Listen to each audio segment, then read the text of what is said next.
Good evening. So we're playing, we had a little trouble last time when we were here. People couldn't hear well, so we have a different sound system. If it's too loud, too whatever, just help us out. No, it was perfect. It was? You want to put it back to... Don't play with me up here. So anyway, everybody welcome. I am so glad to see you all, and I'm always happy to be here on these nights. I've been telling people that my dad has been in town for the past few days, and when my dad comes to town, he drives up here from Florida, we actually spend a lot of time talking about the Rehoboth Beach Writers Guild, believe it or not.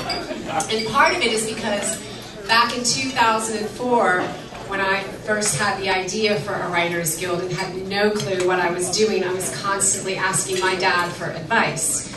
In fact, when we got our nonprofit status in 2005, I found out that we needed to have a board of directors, and I immediately emailed my dad and said, "What's a board?" He doesn't get those calls anymore, or those emails. But I was thinking a lot just about what an amazing community this is and how far we have all come since 2004. And so I was thinking about that and thinking about just saying a few words to you guys tonight. And I started picturing who was going to be in this room. And I had a pretty good, I knew who the readers were, and I had a sense of other people that were going to show up. And for every person that I could picture that was going to be here in this room, there was a whole litany of things I could say about that person to praise them. For example, I could talk about Meg Ellicott and the fact that she has been writing and writing and writing and writing for 3 years, pretty much treating it as a full-time job. And she's improved so much that when I read something that she wrote 3 years ago and read something that she wrote today, it's like reading two different writers. Or I could talk about the fact that in the Writers Guild, one of the best parts of summer and the way we know that summer has truly begun is when Orit Zohar shows up to a free ride. Or I could talk about this little 10-year-old girl in Vienna, Virginia that I don't know, but she just won 3rd place in our Young Writers Contest. And one of the reasons is because another Writers Guild member, Ellen Collins, and all of these people are reading tonight, happened to be her substitute teacher, happened to teach poetry in the schools, thank you, happened to encourage this little girl, and so she's going to be here in Rehoboth in September reading her poem. And I was thinking I could go person to person to person and say something wonderful about everybody in this room. I could also talk about the husbands who are here. I could mention Joe Kamara and Ed Fick and Dan Payne and Rich Clifton and Chick Leisure, and I know I'm missing people. And I know that you guys are here because you just cannot get enough of the poetry. Joe's got a hand up over there. But I was thinking about how you come here month after month, and the wives too, I'm just picking things randomly, but how much that means to us, how that's a gift, how these nights would not work without all of you, because we need an audience. So I've been thinking about the very beginning of the Guild, and I've been thinking about where we are right now, and I'm just extremely grateful. And for me, it all comes together, the best of everything at these readings, so I think we're going to have a great night. We started the readings in 2006. Starting in 2010, we began passing the orange bucket, commenting on the orange bucket, gesticulating wildly towards the orange bucket, gesturing towards the orange bucket, sliding our eyes slyly and not so slyly towards the orange bucket. I've run out of graceful ways to talk about the orange bucket. What I will say is this, is that your donations, we've been asking if everybody here could leave a $5 donation. If you can't, that's fine. But if you can, it really makes an enormous difference to this organization. And so I will thank you for that ahead of time, too. And there's already money in that orange bucket, so we're keeping our eyes on Harriet back there. With that, the theme tonight is signs, and our first reader is Steve Robeson.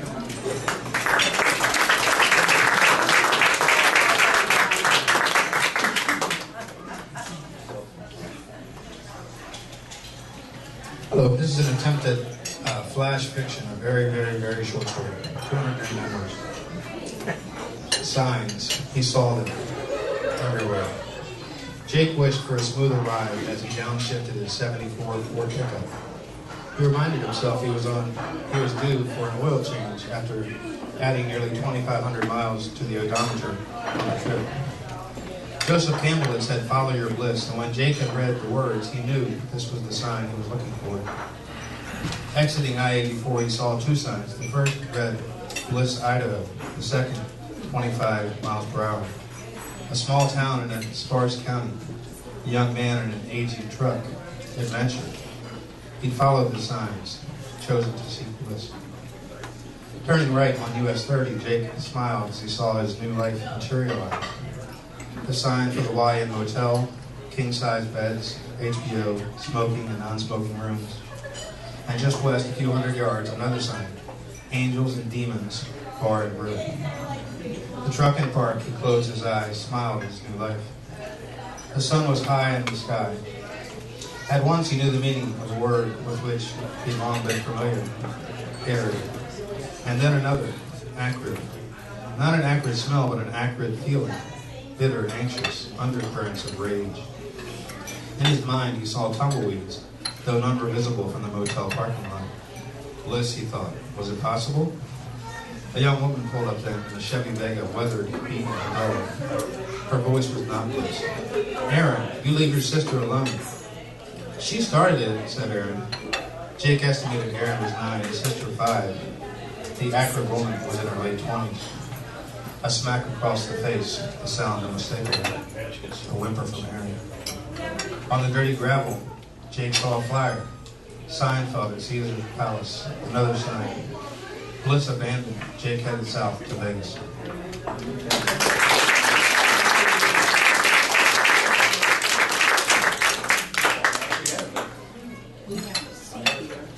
Tom Hoyer.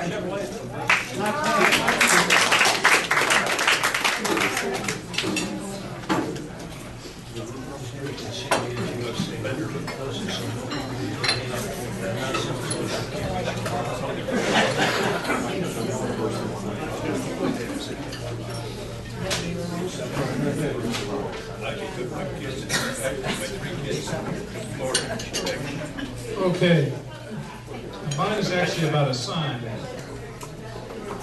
Maureen and I get soap from the Soap Fairy, a boutique soap-making business that began here in Lewis. Its founder adopted the name to reflect the British brand of soap comparable to Ivory Snow in this country, and his own sexual orientation. It's a mark of how things have changed in the culture that the Soap Fairy could set up shop and thrive in small-town America today. Back in 1974, we took our first trip to the West Coast and spent several days in San Francisco. We walked on Fisherman's Wharf, took a boat ride around the bay, admiring Alcatraz Island even as we shivered in the sudden chill of the bay's weather. We wandered in Girardelli Square, feeding our dollar into the slot of the human jukebox's gaudily decorated refrigerator curtain, watching the cardboard flap open up and him play us a tune on his trumpet. And with my brother Tim, we walked across the Golden Gate Bridge and wandered in Golden Gate Park, and later through Chinatown. A friend took us for a long day of sightseeing in her orange Fiat convertible. We looked at the Coit Tower, marveled at the zigzag complexity of Lombard Street, and generally absorbed the wonders. At length, we found ourselves on Castro Street. Harvey Milk had not yet been elected a supervisor, but we learned how, after the Summer of Love, which I missed, the Castro became a gay and lesbian community. We grew up in the Midwest, the land of closets, and so Castro Street seemed a miracle of social change. I looked up and saw a huge billboard. It reminded me that where there is enlightenment, there is also humor. Advertising a festival to be held in Sausalito, the sign screamed in giant black letters, "Take a ferry across the bay."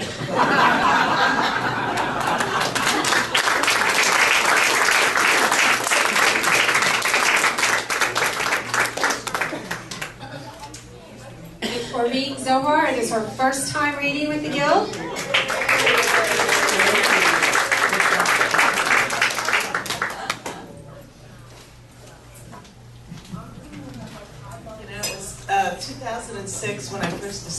dogs on the beach. We started coming to Rehoboth in the summers and met Mary Beth. Just fell in love with Writers Guild.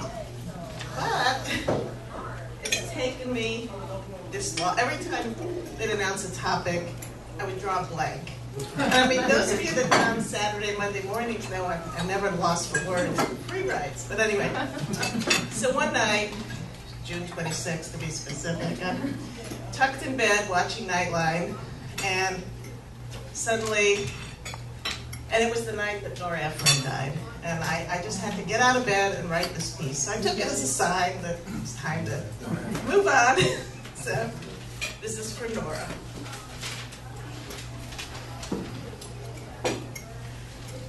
Nora Ephron died on what would have been my 30th wedding anniversary. How does one commemorate the 20 years together, the 10 apart? Nora would have known. She was also there the night it all began to unravel for me. As fat with baby, I lay in bed watching the movie of her marriage unravel. Meryl Streep playing Nora, staggering around pregnant, while Carl Bernstein was carried on with a Danish ambassador's wife, played by Karen Akers. I patted my big round belly and sighed contentedly, for I was married to Steady Eddie. None of this Hollywood drama for me. However, Nora knew better. When 2 days later, my then husband called me at work to tell me that he had scheduled my abortion for the following Tuesday. And from that moment on, my life became at times a Nora Ephron comedy. At least it was more bearable to see it as Nora would have. As Nora said, when your husband cheats, it's good to have Meryl Streep play you. And Nora never flinched when Carl Bernstein threatened to sue her over that book, Heartburn, about the end of their marriage. If only I could have been as courageous as Nora. Damn the censors, damn the litigation. My personal diaries were entered into the court records as some sort of evidence of an overly active fantasy life.